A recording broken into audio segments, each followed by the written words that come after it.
শহীদি আত্মদানের উপর দাঁড়িয়ে থাকা অন্তর্বর্তীকালীন সরকার আমাদের উত্থাপিত 9 দফা দাবির পর্যালোচনা সাপেক্ষে সংশ্লিষ্ট সকল অংশীজনকে সাথে নিয়ে বাংলাদেশের নাগরিকদের নিরাপত্তা বিধানে সুস্পষ্ট কার্যকরী পদক্ষেপ গ্রহণ করবে।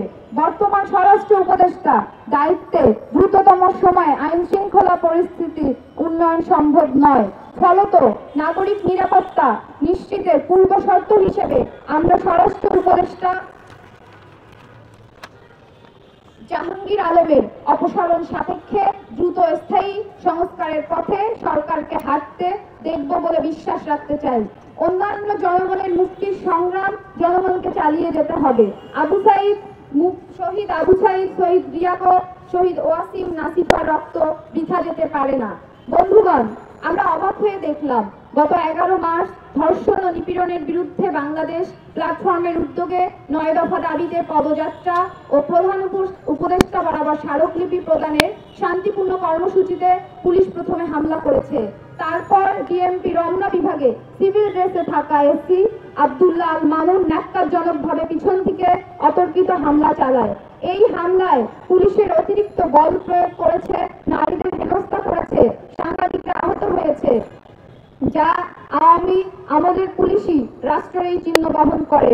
এই হামলায় সুমাইয়া আক্তার, মেঘমল্লার বসু, আহমেদ আরাফ, তাসমিয়া নেবুলা, সাজিদুল ইসলাম, মার্না সহ অন্তত 13 জন আহত হয়।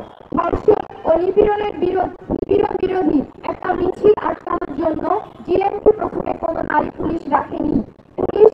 পুরুষ পুলিশেরা নারী শিক্ষার্থীদের উপর নৃশংস কায়দায় হামলা করেছে। আন্দোলনকারীরা আত্মরক্ষার্থে পুলিশকে মোকাবেলা করেছে এবং কয়েকজন পুলিশ সদস্য আহত হয়েছে বলে আমরা জেনেছি, যা অপ্রত্যাশিত। ধর্ষণ ও নিপীড়ন বিরোধী আন্দোলনে নারীদের উপর এসি মামুনের ন্যাক্কারজনক হামলা আবারও পুলিশের গণবিরোধী চরিত্রকে উন্মোচন ঘটালো। ধর্ষক, নিপীড়ক, খুনিদের ঠেকাতে ব্যর্থ পুলিশ বাহিনী গণমানুষের ক্ষোভের বিচ্ছুরণ ঠেকাতে নিয়মতান্ত্রিক আন্দোলনে বল প্রয়োগ করছে। এই হামলার দায় পুলিশ প্রশাসন স্বরাষ্ট্র উপদেষ্টাকে নিতে হবে। এই হামলা চলমান আন্দোলনে স্বরাষ্ট্র উপদেষ্টাকে অপসারণের দাবি যথার্থতা প্রমাণ করে। এই নৃশংস পুলিশি হামলার পর আমরা দেখলাম এই ন্যায্য আন্দোলনকে বিতর্কিত করতে একদল মানুষ সংঘবদ্ধভাবে উস্কানিমূলক অপপ্রচারে লিপ্ত হয়েছে। বিভিন্ন ছবি এবং খণ্ডিত ভিডিও সামাজিক যোগাযোগ মাধ্যমে শেয়ার করে এই হামলাকে বৈধতা দেওয়ার চেষ্টা করছে। এই মিথ্যা খণ্ডিত অপপ্রচারে অনেকেই বিভ্রান্ত হয়েছেন।